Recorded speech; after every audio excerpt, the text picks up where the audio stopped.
Hey, what's going on? This is the Body Punch Podcast, and my name is Naz.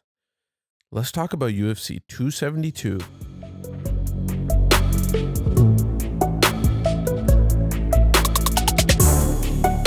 Big fight card in Las Vegas, UFC 272, Colby Covington versus George Masvidal. And this is a big one. This is a massive fight that has been in the works for such a long time. These guys have been the best of friends, and now it seems like they're the worst enemies ever. And this is one of the biggest rivalries in the UFC. This is the biggest fight that they could make at this point. The 170-pound weight division has been at an all-time high with some amazing contenders. Both of these fighters have fought the reigning defending champion Kamaru Usman before. Colby Covington losing twice to him. George Masvidal losing twice as well. Once it was a very short notice fight where he almost flew across the whole world just to fight the guy. Then in the second bout, getting knocked out dramatically in that fight, which was a big surprise for many fight fans, many UFC fans who anticipated that it might be a better fight for Jorge Masvidal because he got a little bit more time to train for Kamaru Usman. But like I said before, big fight card, and it's coming in March the 5th. So it's coming up really close. And we got some really stacked fighters on this card, making this card really amazing. And I think it's one of those ones that is, you cannot miss it. We got RDA versus Rafael Fadiev, Edson Barbosa versus the rapper Bryce Mitchell, Kevin Holland versus Alex Oliveira. And then we have Greg Hardy coming back. Rodriguez, and we got a bunch of names on this card. Even on the early prelims, we see fighters like Tim Elliott, Jessica Ai, and the list goes on. And this is just one of those ones that you just cannot miss. What a massive fight. What a big fight for both of these fighters who have been circling around each other for such a long time. And if we go to their fight careers, right off the bat, if you look at Jorge Masvidal's career, you can see how long the list is of 50 matches compared to Colby Covington, who is relatively newer in the fight game, has been wrestling for a very long time, but he's only had 19 matches. Going back to Jorge Masvidal's record, 35 wins, 15 losses. 16 of those wins have come by knockout. 2 of those losses have come by knockout. One of those was the Kamaru Usman one that I was mentioning at the beginning of the podcast. 2 of the wins were by submission. 2 losses were by submission. 17 of those 35 wins have come by decision.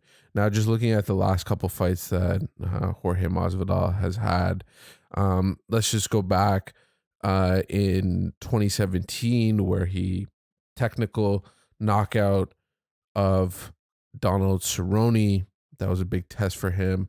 At that point, I think a lot of people just had in the back of their mind that Jorge Masvidal is the backyard street fighter who trained with Kimbo Slice and was part of his organization there. After that, he lost to Damian Maia in split decision at UFC 211, March 13th, 2017.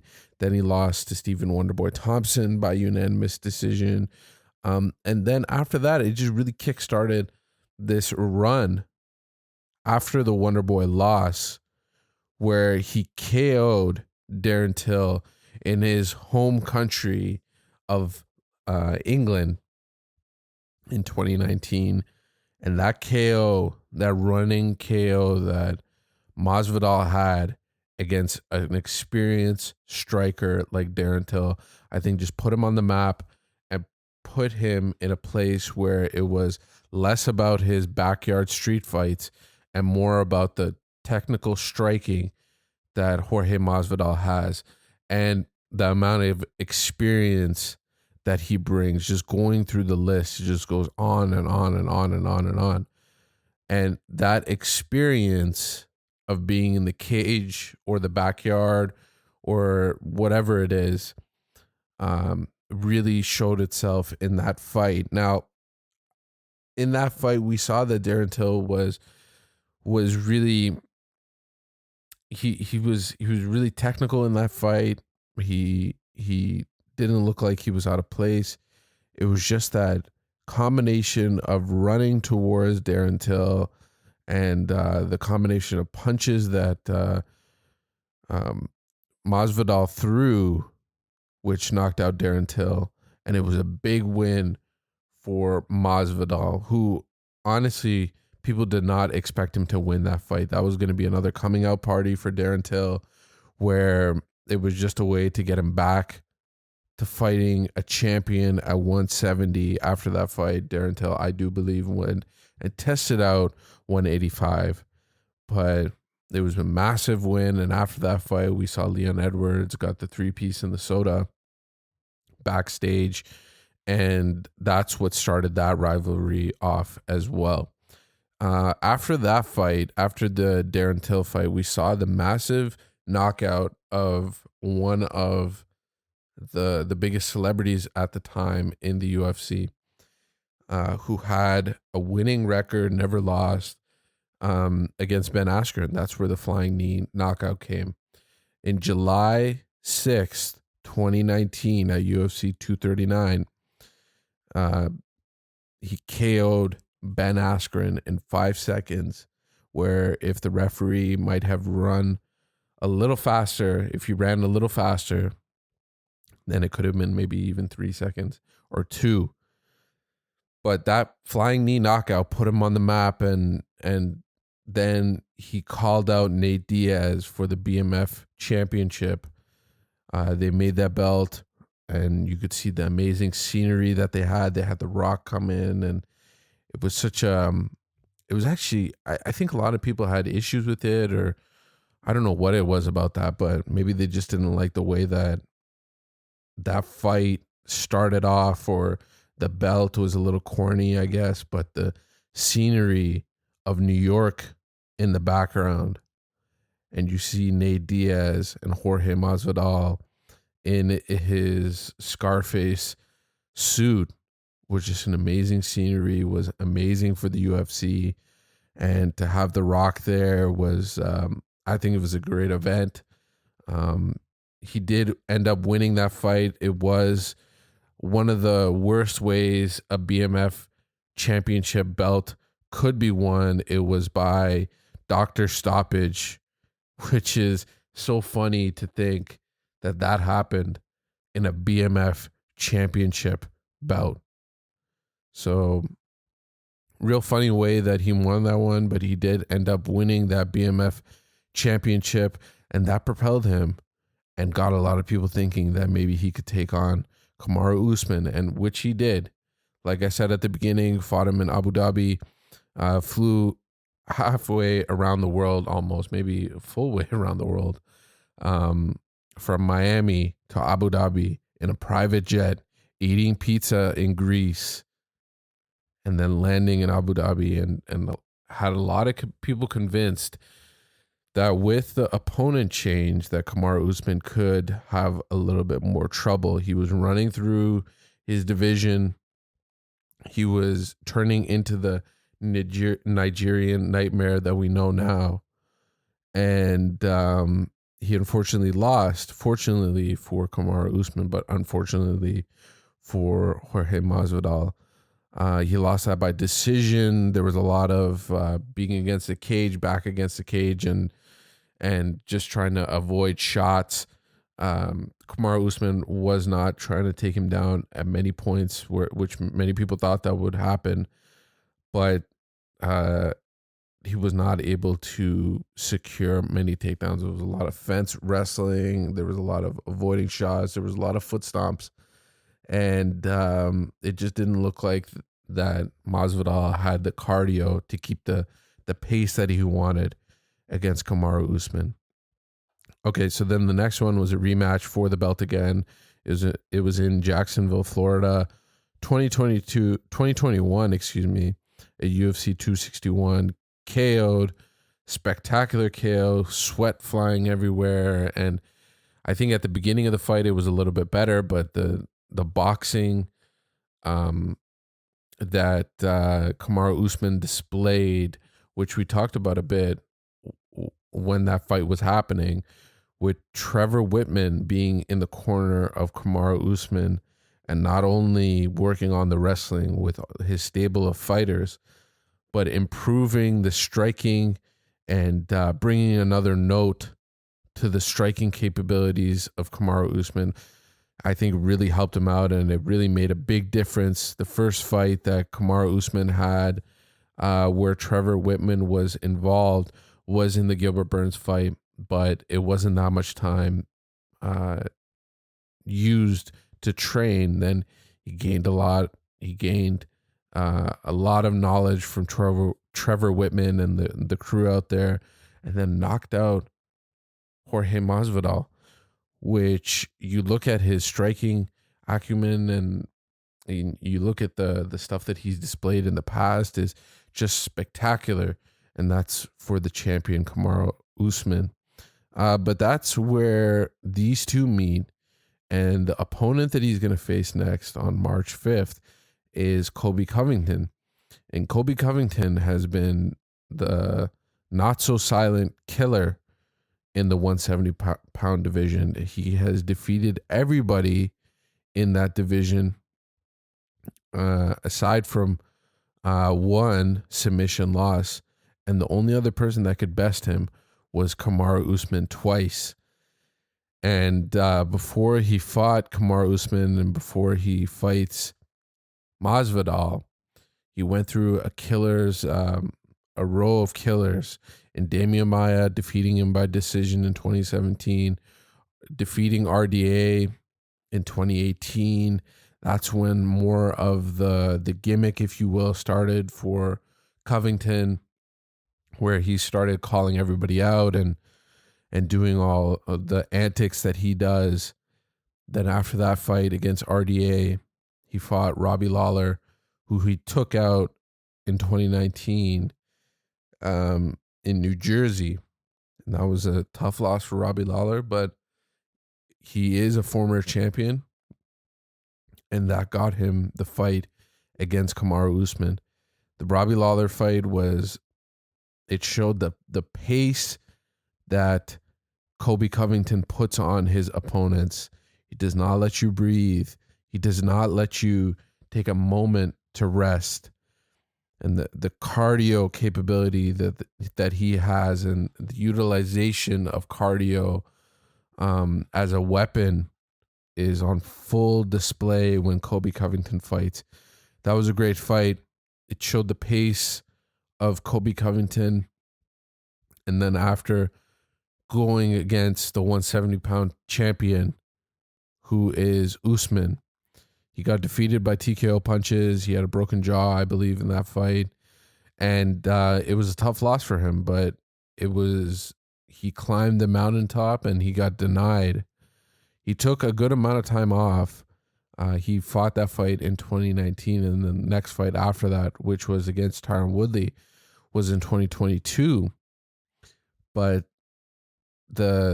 he had to get well rested, and he had to heal up all of his injuries. But it was a neck and neck fight at some points. You could see in the boxing exchanges and some other exchanges, it was a full-on kickboxing match between two high-level wrestlers. It was a great fight to watch, and Kamaru Usman pulling away with the win. It was just by a hair. Colby Covington and Kamaru Usman, I believe, are just at that next level compared to everybody else. And then You got the other people in the division, and we'll see where Masvidal is at right now in his career. But that's what I think. Colby Covington and Kamaru Usman, no matter what you think about them politically or whatever it is, I think they're at that next level in the UFC 170 pound division. And and I think everybody is just playing catch up at the moment. I will say this, that Colby Covington does not have the resume that would make you believe something like that. You know, the amount of fights is what I mean, is that he hasn't had that many fights. He's been really picky and choosy later in his career, only fighting big names and people that make sense to him, and not taking on every single opponent, which you can see in Masvidal's career. Obviously, later in his career, what we see now is a different type of Masvidal in the way that he picks and chooses his opponents. But Colby Covington, the one thing that you could say about him that could be a tick mark in the negatives would be the amount of opponents that he's faced and the type of opponents that he's faced. Okay, so then after that fight against Kamaru Usman, the first one, he fought Tyron Woodley, which was a TKO win for him. And he kept on attacking those ribs and took out Tyron Woodley and retired him. Excuse me. So Tyron Woodley did have a fight after that, but that was the fight that we kind of knew that Tyron Woodley was coming to the end of his UFC career. Obviously, after that, he fought Vicente Luque, and then he went on to face Jake Paul and the two fights that he's had there. But we kind of knew that that was the end of the road for Tyron Woodley. But taking out a former champion like Tyron Woodley is a big deal. And the way that he did it, using his wrestling, kind of taking from the playbook of Kamaru Usman, but then adding those vicious strikes, and then especially to the rib, where he almost like verbally tapped out and started screaming that his rib was injured. It was a massive win, and you can't take anything away from any fighter, no matter what happens to Tyron Woodley after that fight. That version of Tyron Woodley was still super scary. We didn't know that he was near the end of the road in his MMA career, but and you can't take that away from Colby Covington. He still went up against a former champion, just like Robbie Lawler and Tyron Woodley that we're talking about here. You can't take that away from him. Then he fought Kamaru Usman again.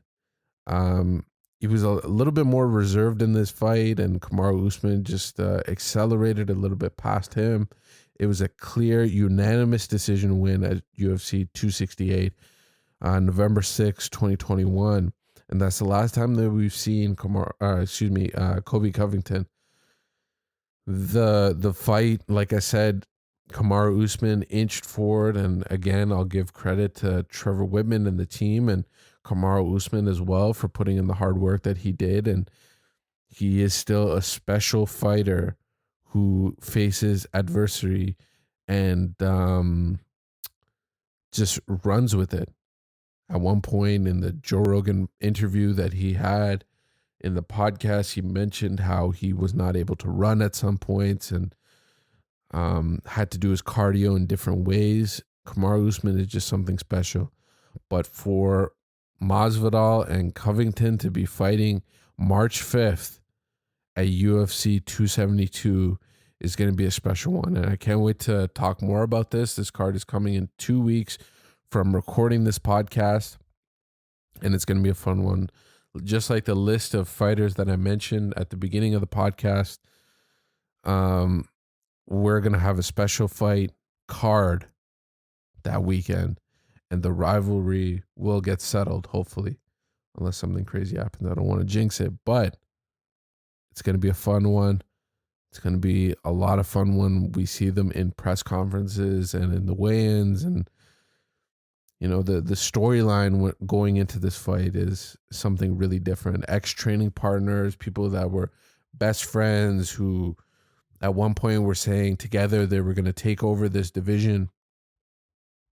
And now they are bitter rivals facing each other for maybe even the number one contender spot. I mean, if Masvidal wins, then who knows what's going to happen. I don't think he'll be able to fight Kamaru Usman again. He'll have to maybe rack up a couple wins, and he is getting in his older age. You know, if we look at Masvidal's age, he is getting up there in age. I mean, there's nothing you can do about it. The guy is 37 years old, and I think that racking up a couple other wins it might be a little bit tough for him, and to face someone at the age of 33, which we really got to think about. And either way this fight goes, I think that will play in a big factor. You got the older Masvidal taking on the younger Kobe Chaos Covington. I think this is a big part of this storyline that we have to remember, and I think it's going to be a fun one. Sad thing is, this one's not happening in Miami, which both of these fighters are based out of. Masvidal, really well known to be one of the biggest stars in Miami. Maybe this fight could have happened in Florida. Who knows? Like it's just one of those things that could have added to this fight card. Now it's not gonna be. You're gonna forget about it where it is if you're watching it at home, but to maybe hear the fans in Miami or wherever in Florida, it would have been something special. But who knows? Who cares? This fight card is great. It's a fun one that for sure we're going to talk more about on this podcast. Thank you for listening. Thank you for taking the time. If you can like, subscribe, hit the bell notification on YouTube. Give a like on all the podcast platforms. You can listen to it there. I really appreciate it. Thank you for taking the time. And this has been the Body Punch Podcast. My name is Naz. Bye.